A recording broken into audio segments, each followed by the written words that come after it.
Gue nggak tahu ini cerita horor atau bukan, tapi cerita kali ini cukup aneh. Cerita ini dikirimkan oleh salah satu followers di Google Form, namanya itu Cecep. Satu kejadian ini, itu bikin Cecep memikirkan semua kemungkinan yang terjadi, tapi dia nggak tahu bagaimana hal ini itu bisa terjadi. Coba dengerin ceritanya, kalau kalian punya teori soal cerita ini, coba nanti sharing di kolom komentar. Jadi suatu hari, tengah malam, Cecep tuh lagi tidur. Tiba-tiba handphonenya bunyi, dapat telepon. Dapat telepon dari nomor adiknya nih. Nomor adiknya.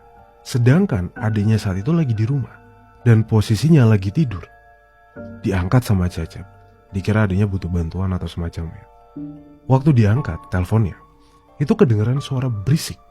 Kedengeran suara mobil, motor, terus kedengeran orang-orang panik. Cecep dengerin aja awalnya. Terus dia tanya dong, "Halo, Dek, kenapa?" Tiba-tiba suara di ujung telepon itu bukan suara adiknya, tapi suara seorang laki-laki lah. Dia bilang, "Ini mas, ada kecelakaan, saudaranya kecelakaan, saudaranya kecelakaan," katanya. Hah? Dia bingung dong. Kecelakaan? Siapa pak? "Ini mas, kecelakaan, nomornya ada di nomor darurat," katanya. "Ini kecelakaan mas." Cecep jelas mikir kalau itu adalah penipuan dong. Orang adiknya di rumah. Tapi dia gak ngerti gimana caranya dia nelpon pakai kontak adiknya. Itu yang dia gak habis pikir. "Pak, kalau mau nipu yang pinter dikit lah. Adik saya di rumah, lagi tidur." Udah, telepon dimatiin. Udah tuh habis itu dia lupa, dianggap itu penipuan. Dan penipu zaman sekarang mungkin aneh-aneh ya. Dia telepon tengah malam, mungkin supaya orangnya bangun terus panik.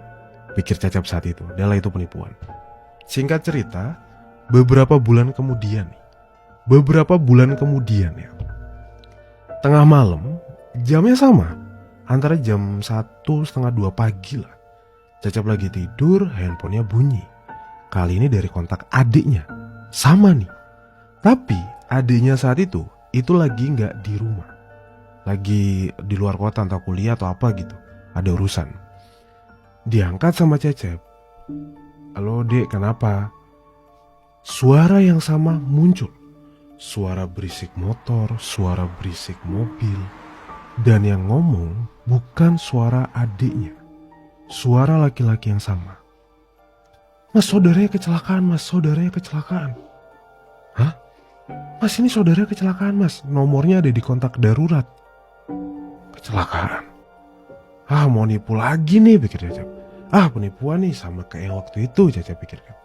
Pas dimatiin, tiba-tiba ada kirim tuh gambar adiknya lagi dibawa ke rumah sakit. Cecep panik, malam itu juga dia samperin ke rumah sakitnya dan adiknya beneran kecelakaan. Udah Cecep gak mikir apa-apa, dia ngurusin adiknya dan alhamdulillahnya gak ada apa-apa tuh. Dia semua beres dari situ, Cecep masih belum kepikiran. Beberapa hari kemudian, dia lagi santai di kamar, diam-diam mikir. Dia ingat kejadian beberapa bulan yang lalu. Kok bisa suaranya sama? Kok bisa jamnya sama? Kok bisa momennya itu sama? Dan sama-sama dari kontak adiknya. Tapi yang waktu awal di beberapa bulan yang lalu, itu adiknya sedang tidur di rumah. Dan waktu dikonfirmasi, adiknya itu gak pernah telepon Cecep saat itu.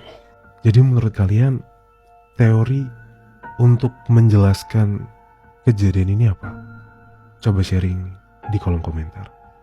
Hati-hati.